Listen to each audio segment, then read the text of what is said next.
बिस्मिल्लाहिर्रहमानिर्रहीम। अस्सलाम वालेकुम students, welcome back to my channel. आज 9 क्लास आपकी उर्दू की बुक का चैप्टर 14 करवाने लगी हूँ, जो नाम है प्यामे लतीफ़। प्यामे लतीफ़ के जो शायर हैं उनका नाम है शाह अब्दुल लतीफ़ भिटाई, ठीक है। और उन्होंने जो शायरी की वो सिंधी ज़ुबान में की थी और उसका तर्जुमा किया शेख अयाज ने। तो सबसे पहले मुख्तसरन तारुफ देख लेते हैं। शाह अब्दुल लतीफ़ भिटाई का शुमार सिंध की बुजुर्ग तरीन शख्सियात में होता है। उन्होंने अपने सिंधी कलाम से सिंध को मोहब्बत, अमन, रवादारी और भाईचारे का गहवारा बनाने की तालीम दी। आपका आबाद करता रेत का टीला भिट दुनिया भर में भिट शाह के नाम से मशहूर हुआ।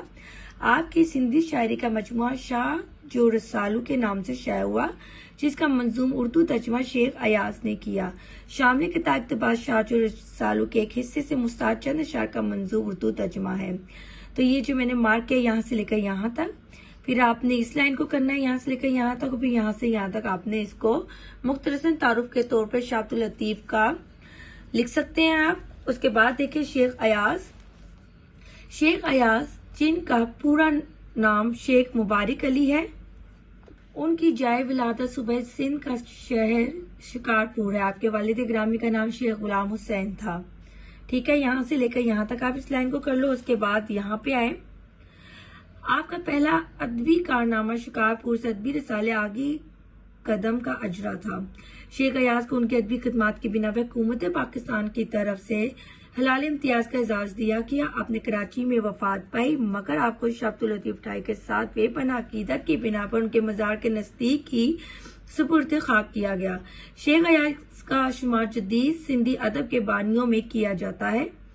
आपका मज़ाहमती अदब, तरक्की पसंद शायर और सिंधी सूफी बुजुर्ग शायर शाह अब्दुल लतीफ़ भिटाई के मंजूम मुतरजम की हैसियत से जाना जाता है। तो स्टूडेंट्स, ये था शेख अयाज का मुख्तसरन तारुफ जो आपने याद करना है। स्टूडेंट्स, हम लोग चलते हैं प्यामे लतीफ़ की तशरीह की तरफ, जिसको मैंने शेर की सूरत में तशरीह की है। तो आप भी इसी तरह इसकी तशरीह कर लो। अगर आपको बाई चांस एग्जाम्स में बंद की सूरत में आ जाता है, तो फिर जिस तरीके से मैंने शेर की तशरीह की होगी, जैसे इसकी तशरीह मैंने अलग की है, इसकी तशरीह मैंने अलग की है, इसकी अलग की है, तो आपको जिस तरीके से अगर बंद की सूरत में आ जाए तो आप उसी तशरीह को मिक्सअप करके लिख सकते हो। जी स्टूडेंट्स, पहला शेर देखे। तेरी ही जात अव्वल आखिर, तू ही कायम है और तू ही कदीम। तो इसमें आपने देखा अव्वल और आखिर जो अल्लाह ताला के नामों में से दो नाम दिए हुए हैं, अव्वल और आखिर। की तशरीह देखते हैं। इस शेर में शायर अल्लाह ताला की सिफात बयान करते हुए कहता है कि अल्लाह ताला हर चीज की इब्तिदा और इंतहा है। अव्वल मतलब इब्तिदा और आखिर मतलब इंतहा। दुनिया की हर शय फना हो सकती है, लेकिन अल्लाह की जात हमेशा बाकी है। कायम से बाकी लिखा गया है। अल्लाह ताला किसी का मोहताज नहीं, वही खालिक है और हर चीज का अंजाम उसी की तरफ है।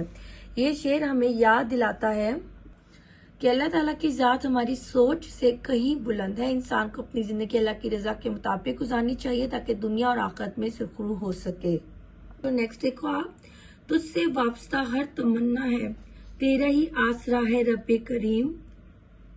ये आपके सामने है, बहुत ही आसान अल्फाज में लिखी गई है। इस शेर में शायर इंसान को अल्लाह ताला से ताल्लुक बयान करते हुए कहता है कि हमारी तमाम ख्वाहिशात और उम्मीदें अल्लाह ताला से जुड़ी हैं, क्योंकि वो ही हर हाजत को पूरा करने वाला है। इंसान फितरी तौर पर कमजोर और जरूरतमंद है और सिर्फ अल्लाह ताला ही है जो सबकी सुनता है। अल्लाह ताला को रब्बे करीम कहकर शायद अल्लाह ताला की रहमत और करम पर रोशनी डालता है कि अल्लाह ताला अपने बंदों पर बहुत मेहरबान है और अपनी मखलूक को कभी तन्हा नहीं छोड़ता। हमें अपनी हर जरूरत के लिए सिर्फ अल्लाह ही का सहारा होना चाहिए। नेक्स्ट शेर है, कम है जितनी करे तेरी तौसीफ, तू ही आला है और तू ही अलीम। अगर स्टूडेंट्स आप इन वर्ड्स के मीनिंग्स को समझ लो, याद कर लो, तो आपको तशरीह करने में बहुत आसानी हो जाएगी। इसलिए आपने ये जो मुश्किल वर्ड्स के मीनिंग्स मैंने यहाँ राइट किए हुए हैं, वो आप अपनी बुक पे राइट कर लेना और देखना कि आपको कितनी आसानी होगी जब आप ये तशरीह करने लगोगे।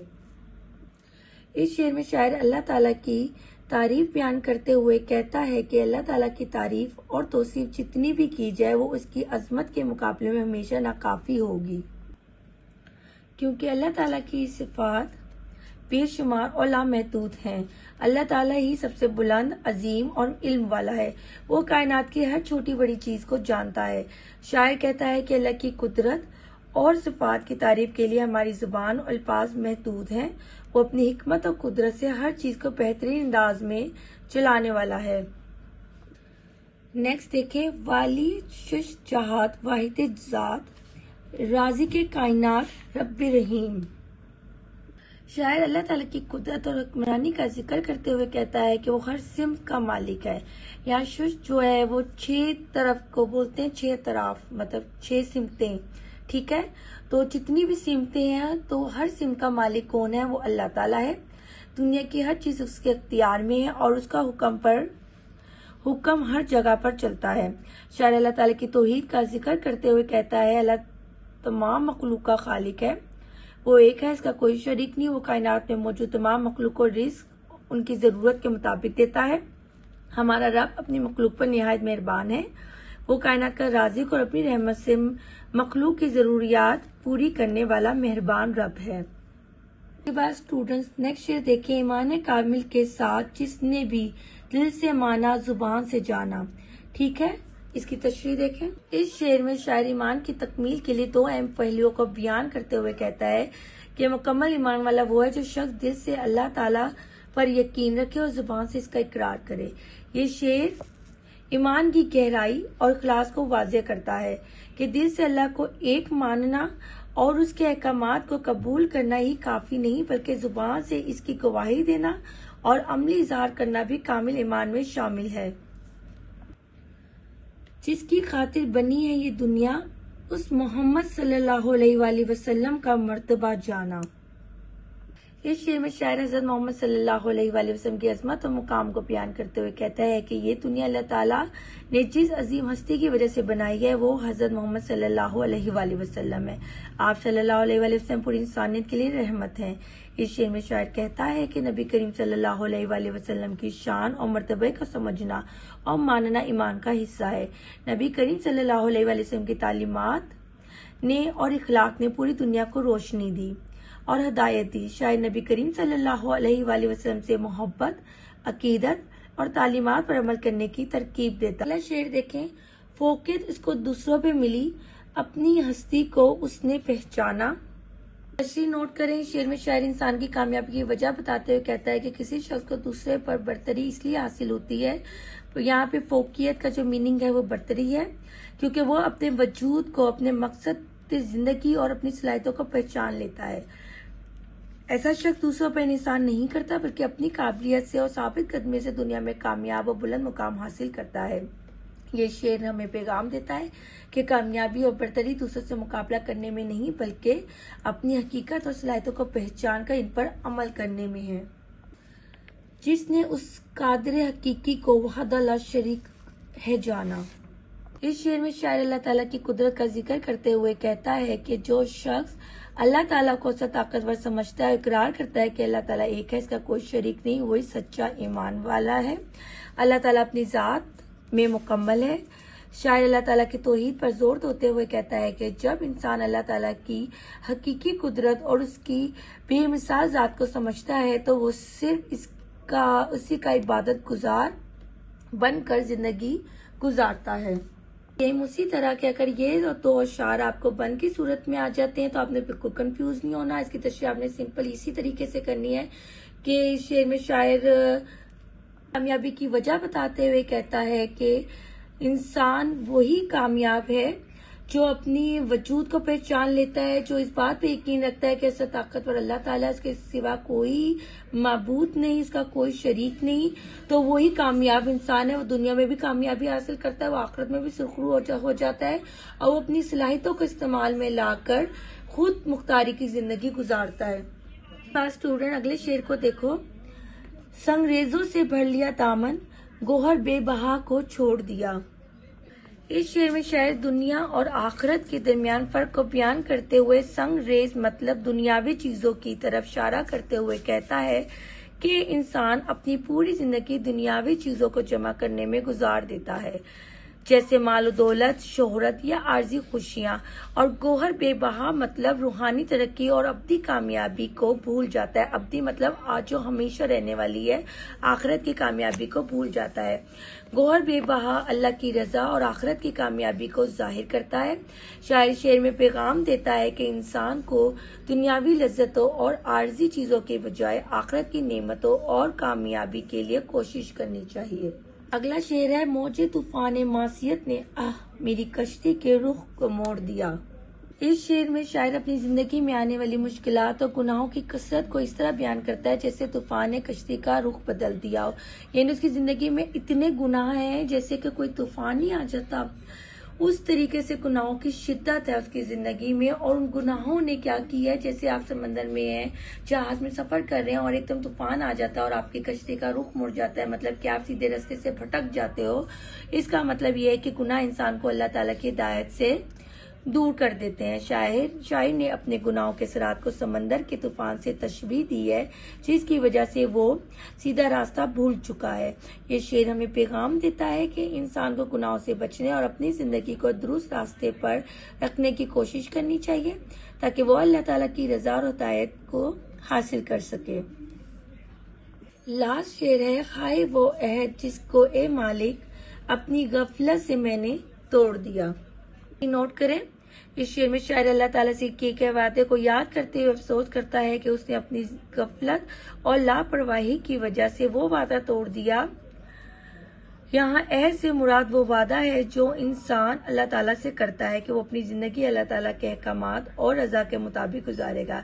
शायर अपनी कोताही को तस्लीम करता है या अपनी गलती को तस्लीम करता है कि वो दुनिया की रंगीनियों में खोकर इस वादे को तोड़ दिया या भूल गया जो उसने दुनिया में आने से पहले अल्लाह ताला से किया था। शायरी शेर के जरिए पैगाम देता है कि इंसान को अपनी जिंदगी अल्लाह ताला की इबादत और अल्लाह ताला के अहकामात के मुताबिक गुजारनी चाहिए ताकि अल्लाह ताला की रजा हासिल हो सके। स्टूडेंट्स, ये थी आपके प्यार में लतीफ की तशरीह। होप आपको समझ में आई होगी। मैंने बहुत आसान लफ्जों में इसकी तशरीह की है और आपको मैंने ये भी डिटेल में बता दिया है कि आपने किस तरीके से शेर की तशरीह करनी है और किस तरीके से आपने बंद बना के तशरीह करनी है। कोई मुश्किल नहीं होता। अगर आपने शेर की तशरीह याद की है तो दो शार को मिला के जब आप तशरीह करोगे तो आपने तशरीह को आपस में मर्ज कर देना है, मिला देना है और उसको थोड़ा सा कम करके लिख देना है। स्टूडेंट्स की मश्क की तरफ आ जाए। फिलिंग द ब्लैंक आपको दी हुई है। पहली है, तेरी जात अबलो आखिर, राज़िक़े कायनात रब रहीम, तेरा ही आसरा है रब करीम, ईमान कामिल के साथ जिसने उस कादिर हकीकी को। उसके बाद स्टूडेंट्स आपके सवाल जवाब हैं। पहला सवाल आपसे पूछा गया, शायर ने किसका आसरा ढूंढा है। इसके आंसर मैंने पहले से राइट कर लिए हुए हैं, आप देख लो। शायर ने अल्लाह ताला की जात का आसरा ढूंढा है जिसका जिक्र नज़्म में तेरा ही आसरा है रब करीम के तौर पे किया गया है। नेक्स्ट क्वेश्चन आपसे पूछा गया है, शायर के नजदीक दूसरों पर फौकियत किसको मिलती है। शायर के नजदीक फौकियत मतलब बरतरी उसको मिलती है जो अल्लाह को हकीकी ताकतवर समझता है और इकरार करता है कि अल्लाह ताला एक है, उसका कोई शरीक नहीं। ऐसा शख्स दूसरों पर इंहिसार नहीं करता बल्कि अपनी काबिलियत और सलाहियतों से कामयाबी हासिल करता है। नेक्स्ट क्वेश्चन स्टूडेंट्स आपको दिया हुआ है, शायर ने तू ही आला है और तू ही अलीम किसे कहा है। शायर ने तू ही आला है तू ही अलीम अल्लाह ताला की जात को कहा है जो बुलंद मर्तबा और इल्म का मालिक है। नेक्स्ट क्वेश्चन है, शुज जहाज से कौन कौन सी जहत मुराद है, मतलब कौन कौन सी सिमतें मुराद है। तो शुज जहाज से मुराद 6 सिमतें दाएं बाएं सामने पीछे ऊपर नीचे हैं। नेक्स्ट क्वेश्चन आपका है, शायर ने गोरे बेबहा को छोड़कर किस चीज से अपना दामन भर लिया है। शायर ने गोरे बेबहा को छोड़कर संगरेजों से अपना दामन भर लिया है, मतलब आखिरत की नेमतों को छोड़कर दुनियावी फानी चीजों को अपनाया है। शायर की कश्ती के रुख को किस चीज ने मोड़ दिया है। शायर की कश्ती के रुख को मौजे तूफान मासियत ने मोड़ दिया है जो गुनाहों और गफलत की तरफ इशारा करता है। ये थे आपके क्वेश्चन आंसर्स। उसके बाद आपको कॉलम अलिफ और कॉलम बे दिया हुआ है जिसमें आपने मैचिंग करनी है। तेरा ही आसरा है रब्बे करीम, तू ही आला है और तू ही अलीम, फौकियत उसको दूसरों पे मिली, राज के कायनात रब्बे रहीम, संगे रेजों से भर लिया दामन, अपनी गफलत से मैंने तोड़ दिया। जी स्टूडेंट्स, इस चैप्टर का जो आखिरी क्वेश्चन है वो भी नोट कर लें आप।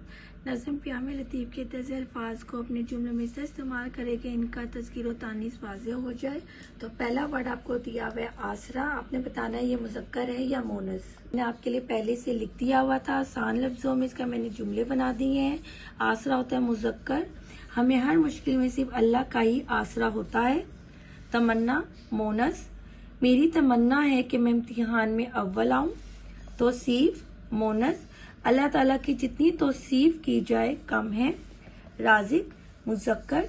पूरी कायनात का राजिक अल्लाह ताला है। दुनिया मोनस।